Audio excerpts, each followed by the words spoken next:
Teacher, आपकी Nitika ma'am. जय हिंद। आज हम पढ़ेंगे हिंदी परिवेश का पाठ 14 चैप्टर 14, जिसका नाम है बया हमारी चिड़िया रानी।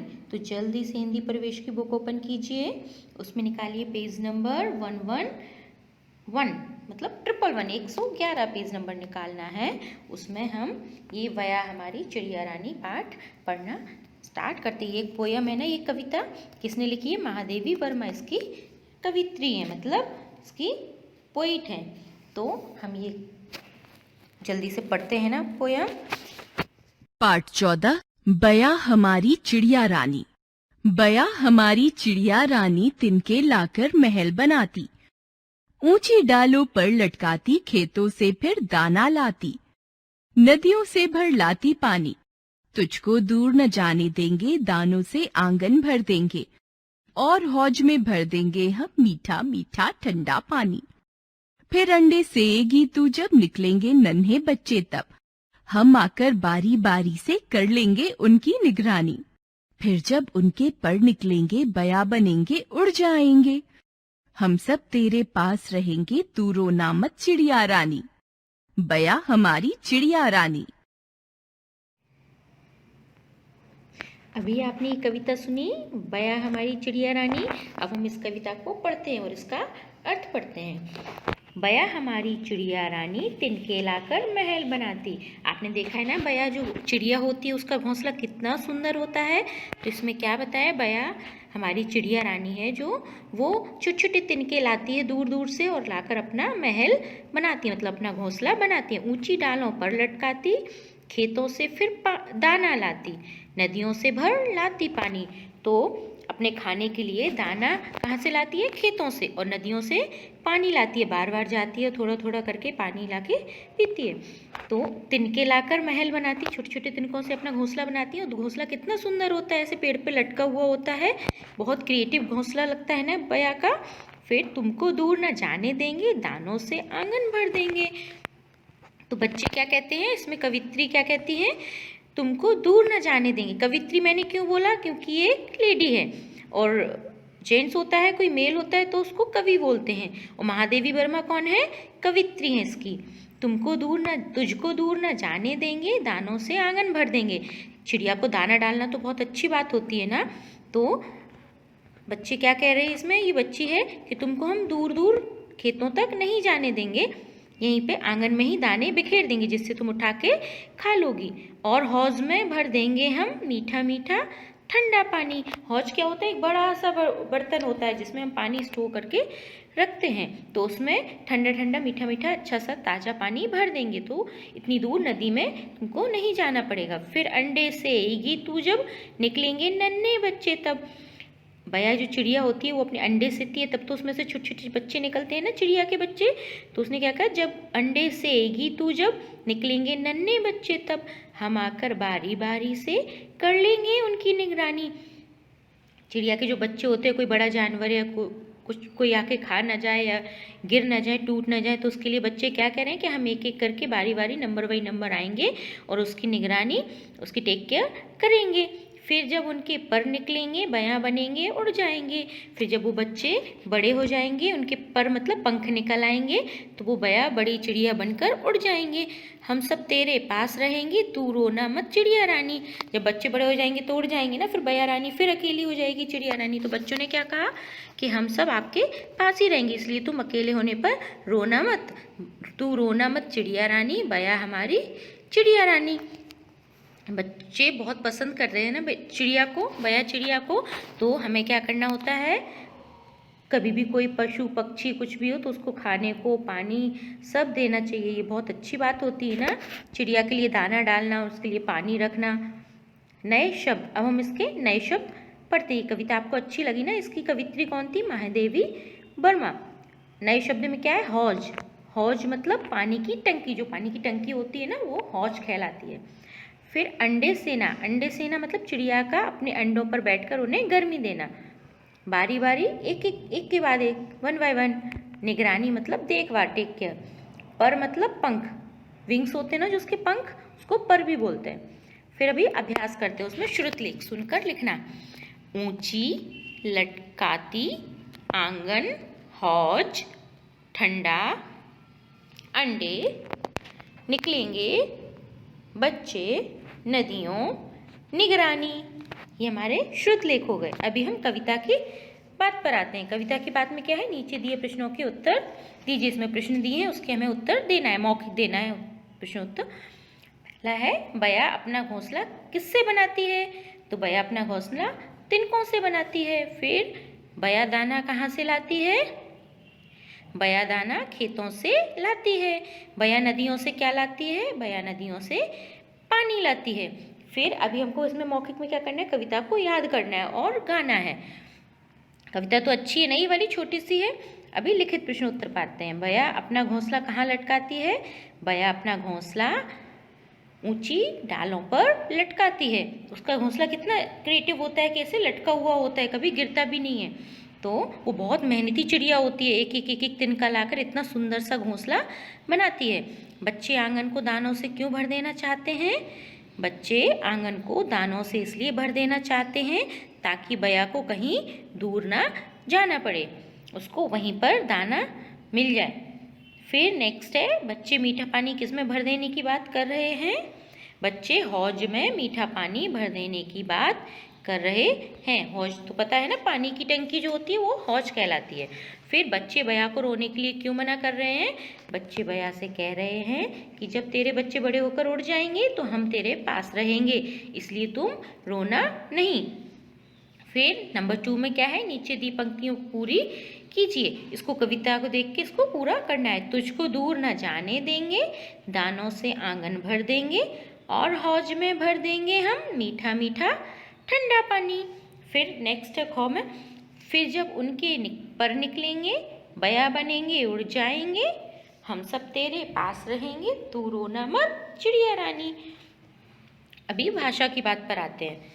समान तुक वाले शब्द मतलब राइमिंग वर्ड्स देखना है। इसमें राइमिंग वर्ड्स होते हैं ना इंग्लिश में, ऐसे इसमें समान तुक वाले हिंदी में शब्द बोलते हैं। तो दाना, नाना सेम राइम है ना इसमें, तो दाना का एक नाना एग्जाम्पल दिया है। बाकी हौज, फौज, बच्चे, सच्चे, पानी, रानी, रोना, कोना, पर, वर। ये हो गया हमारे समान तुक वाले राइमिंग वर्ड। अभी नंबर 2, हिंदी में कुछ शब्द ऐसे हैं जिनके एक से अधिक अर्थ होते हैं। ऐसे शब्दों को अनेकार्थी शब्द कहते हैं। जैसे एक से अधिक शब्द के अर्थ मतलब पर्यायवाची शब्द सुने हैं ना आपने, ऐसे ही अनेकार्थी शब्द होते। एक ही शब्द के कई मतलब होते। कई पर्यायवाची में क्या है, उसका पर्यायवाची होता है, उसके जैसा ही शब्द होता है, पर इसमें उसके अर्थ बताए गए हैं। एक शब्द है उसके 2 अर्थ निकलते हैं। जैसे एग्जाम्पल देखते हैं, पर मतलब पंख भी होता है, पर मतलब ऊपर भी होता है। नीचे दिए शब्दों के अलग अलग अर्थ लिखिए। एक एग्जाम्पल करके बताया गया है, बाकी के हमें लिखना है। मत मतलब, मत का क्या होता है, राय। हम कहते हैं ना अपना मतदान करो, अपना वोट डालो, राय दो अपनी, वो। और मत कहते हैं ऐसा मत करो, वहाँ मत जाओ, तो ये मत नहीं। तो 2 शब्द, 2 अर्थ हो गए एक शब्द के। मत का मतलब राय और दूसरा नहीं। फिर डाल, डाल मतलब शाखा और टहनी, जो पेड़ की डाल होती है ना उसको शाखा कहते हैं ना, पेड़ की टहनी भी होती है। और एक डाल मतलब डालना, इसमें मत डालो ऐसे कहते हैं ना, वो डाल। तो ये डाल शब्द के भी 2 अर्थ हो गए हैं। अभी पानी, पानी के 2 अर्थ क्या होंगे? जल। एक तो पानी को सबको पता है जल होता है, दूसरा इज्जत। जो इज्जत होती है ना हमारी, वो भी पानी कहलाती है। पास मतलब नियर, नज़दीक। वो एक पास क्या होता है? उत्तीर्ण। कहते हैं ना पास हो गए एग्जाम में, वो वाला पास। और नियर मतलब पास, वो भी पास ही होता है। तो नज़दीक और उत्तीर्ण, उत्तीर्ण 2 पासों, पास के 2 अर्थ हो गए। फिर नंबर 3, क्रिया शब्दों के सामने सही का निशान लगाइए। इनमें से हमें क्रिया शब्द ढूंढना है और सही का टिक करना है। तो सबसे पहले बनाना, लाना। क्रिया आपको पता है ना क्या होता है, किसी काम को करना या होना। तो इसमें बया तो चिड़िया है, ये करना नहीं है ना, ये तो नाउन हो जाएगा, संज्ञा। फिर बनाना है, फिर लाना है, फिर जाना, देना, उड़ना, भरना, रोना, लिया, फिर दिया। ये क्या हो गई हमारी क्रिया शब्द। तो इनको टिक करना है। फिर नंबर 4, नीचे दिए शब्दों के वचन बदलिए। एक वचन से बहुवचन करना, ये तो सबको बहुत अच्छे से आता है, एक वचन का बहुवचन, फिर भी हम इसको बताते हैं। तिनका का तिनके दिया है ना एग्जाम्पल, ऐसे दाना का दाने, अंडा का अंडे, बच्चा का बच्चे, चिड़िया चिड़िया, रानी का रानियाँ, नदी का नदियाँ, डाली डालियाँ। ये हमारे एक वचन से बहुवचन हो गए। अभी इसमें मूल परक प्रश्न है। इसमें क्या, आप पक्षियों के साथ कैसा व्यवहार करते हैं? आप पक्षियों के साथ अच्छा व्यवहार करते हैं ना, उनको कभी मारते नहीं, उनको तंग नहीं करते हैं, और उनके लिए दाना भी डालते हैं। कबूतर के लिए सब लोग दाना डालते हैं ना, यहाँ पर पानी भी रखते हैं, तो उनके साथ अच्छा व्यवहार करते हैं। आपके विचार से क्या हम आंगन में चिड़ियों के लिए दाना पानी रखना चाहिए? बिल्कुल रखना चाहिए हमें दाना पानी चिड़ियों के लिए, जिससे उनको गर्मियों में कभी खेतों में इतनी दूर नहीं जाना पड़े और वहीं पे खाना मिल जाए। अगर हमको खाना नहीं मिलेगा, हमको भूख लगती तो कैसा लगता है? ऐसी चिड़ियों को अगर खाना नहीं मिलेगा, भूख लगेगी तो अच्छा नहीं लगेगा ना, इसलिए हम उनको दाना पानी रखना चाहिए। सोच समझ की बात है। आपको पता है सभी पक्षियों के रंग, आकार, स्वभाव, घोंसले अलग अलग होते हैं। सभी पक्षी अलग अलग दिखते हैं और उनके घोंसले भी अलग अलग तरह के बनते हैं। फिर कुछ करने की बात, इसमें तो ये एक्टिविटी है, अभी इसमें कुछ नहीं करना है आपको। फिर नंबर 3 पर आते हैं। किसका घोंसला कैसा है, रेखा खींचकर बताइए।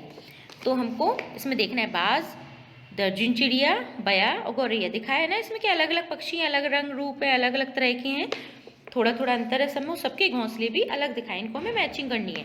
तो बाज का घोंसला कौन सा है? ये 2nd नंबर का जो घोंसला है ना, जो लकड़ियाँ पड़ी हैं, ये बाज का घोंसला है। दर्जन चिड़िया का 4th नंबर वाला कोन जैसा है जो, वो।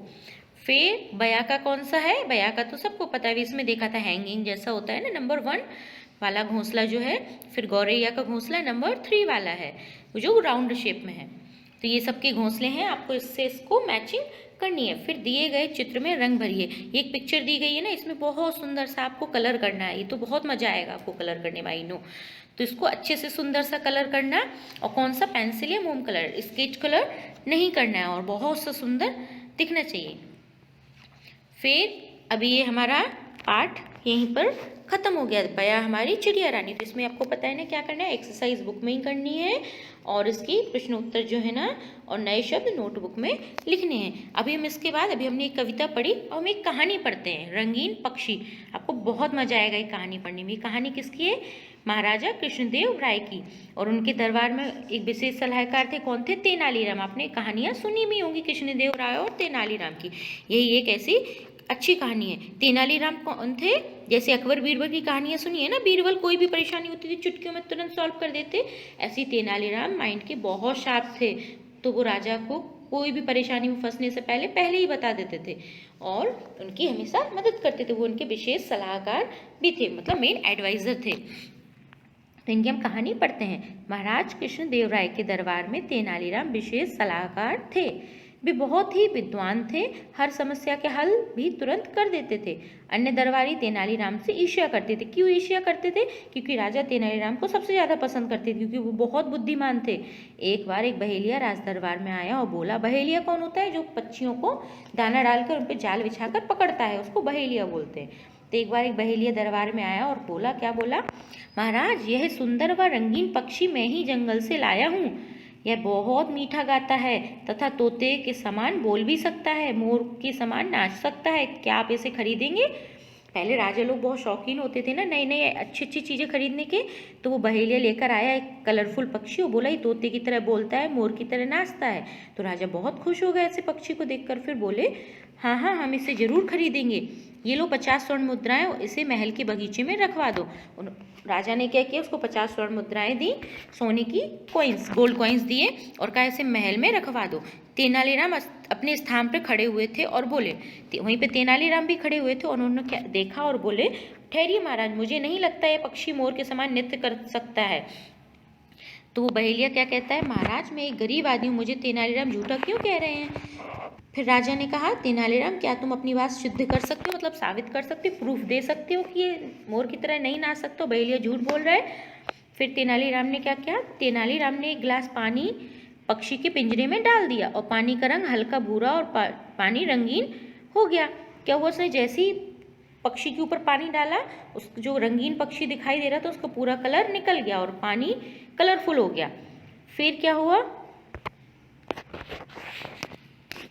देखिए महाराज, यह जंगली कबूतर है, परंतु तेनालीराम तुम्हें कैसे पता चला?